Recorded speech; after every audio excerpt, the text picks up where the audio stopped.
Hello everyone. परीक्षा दृष्टि video series के अंतर्गत हमारा हिंदी चल रहा था और हम पर्यायवाची शब्द और विलोम शब्द समाप्त कर चुके हैं। अगर वो वीडियो नहीं देखे हैं तो उसको देख लीजिए। आज तीसरा टॉपिक हमारा चलेगा तद्भव और तत्सम शब्द।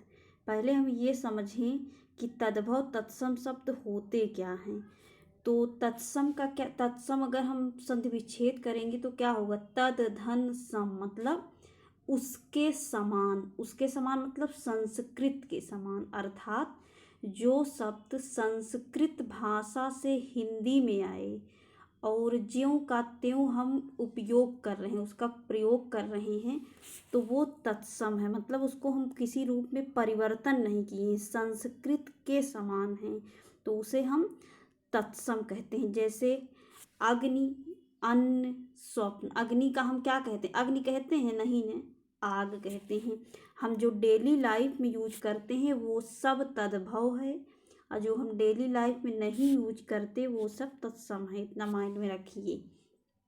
तद्भव क्या है, तत् धन भव मतलब उस विकसित या उससे उत्पन्न। किससे उत्पन्न, संस्कृत से उस उत्पन्न या विकसित हुए हैं, लेकिन उनका हम रूप परिवर्तन कर दिए हैं। वे संस्कृत शब्द जो कुछ रूप परिवर्तन के साथ हिंदी में हम प्रयोग में लाते हैं वो सब तद्भव है। जैसे आग, आग का तत्सम क्या होगा, अग्नि। अनाज का अन्न, सपना का स्वप्न। और कुछ ट्रिक है, लेकिन ये ट्रिक सब 100% नहीं बैठती। चंद्रबिंदु तो हर 100% है कि चंद्रबिंदु जिसमें लगा है तो वो सब तद्भव है। जैसे ये सा, री, प्र, छ, छतरी वाला, स्र, ये स और व आए तो वो सब तत्सम होता है, लेकिन ये इसमें अपवाद भी है। 90% ही ये सही बैठता है, तो इतना दिमाग में रखिए। और एक चीज़ आप लोग माइंड में रखिए कि तद्भव तत्सम शब्द को ये न समझिए कि तद्भव शब्द उसका अशुद्ध रूप है, ऐसा नहीं है। तद्भव शब्द जैसे एक तद्भव का एक उचित तत्सम होता है, उसी तरह एक तत्सम का एक उचित तद्भव भी होता है। उसका अशुद्ध रूप ये नहीं है। जैसे हम कह दें कि बत्ती का तत्सम क्या होगा, तो वर्तिका। अवर्तिका का तद्भव क्या होगा, तो बत्ती होगा। हम उसको बाती नहीं कह सकते।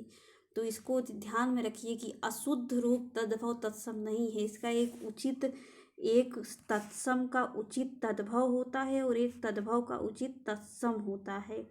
और जो संस्कृत से विकसित होके जिनका हम रूप परिवर्तन कर दिए हैं तो वो सब तद्भव है।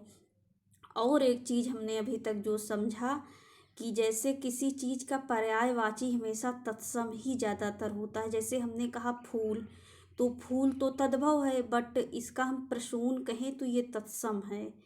ओके, तो ये चीज़ भी आप लोग, इससे भी थोड़ा हम समझ सकते हैं कि कौन सा तद्भव है कौन सा तत्सम। पर्यायवाची भी तत्सम ही ज़्यादातर होता है।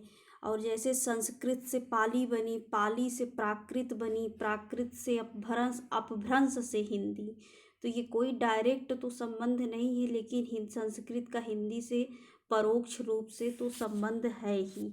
तो जिसका हम रूप बदल दें तो वो तद्भव है, और जो डेली लाइफ में यूज हम जिस शब्द का करते हैं वो सब तद्भव है। जैसे हमने कह दिया अमावस, हम लोग हमेशा अमावस बोलते हैं, अमावस्या जल्दी नहीं बोलते। और तो जैसे हमने कहा अकेला, अकेला तो हम लोग हमेशा बोलते हैं, डेली लाइफ में एकल बोलते हैं नहीं ना, तो ये तत्सम है। तो इससे भी समझ सकते हैं। चलिए अब हम शुरू करते हैं। आशा करती हूँ कि आप लोगों को समझ आ गया होगा। अब देखिए, ये भी 5 से 6 वीडियो में समाप्त करने का प्रयास करेंगे।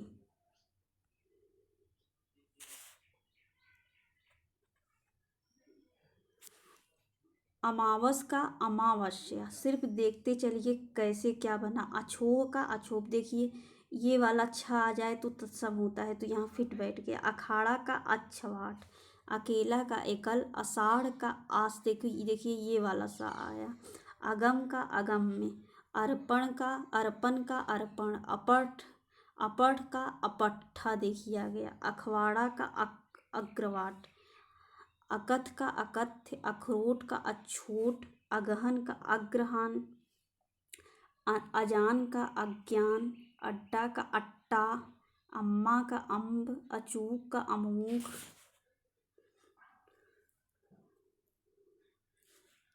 अचंभा का असंभव। अचकन का कंचुक। अच्छा का अच्छ। स्तुति का स्तुति।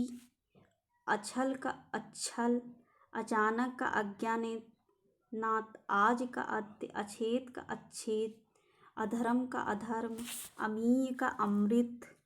ये सब पेपर में बना है जो हम लिखे हैं।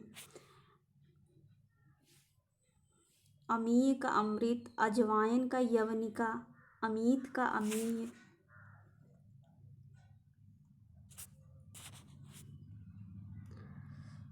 अक्षर का अक्षर। अटाला का अट्टाल। अर्घा का अर्घ। अनत का अनत। अटित का अटा। अर्चना का अर्चन। अटखेली का अष्टकेली। अमचूर का आम्रचूर। अलता का अलतक। अनाज का अन्न। अठमासा का अठमास। अनमोल का अलभ्य। अमोल का अमूल। अध का अर्ध। अलसी का अतसी। अनाज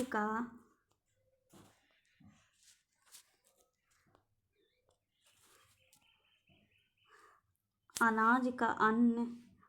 अर्ध का अर्ध। अलसी का अतसी। आकाश का आकाश। अधिष्ठाता का अधिष्ठात्री। देखिए त्रि भी जहाँ आता है तो वो भी तत्सम होता है। अलाव का अलात। अनाड़ी का अग्रवर्ती। अधोगामी का अधगामिन। अपकर्ता का अपकर्ती। अगाड़ी का अग्रवर्ती। अनकना का आकर्कण। अपढ़ का अपठ। अर्धा का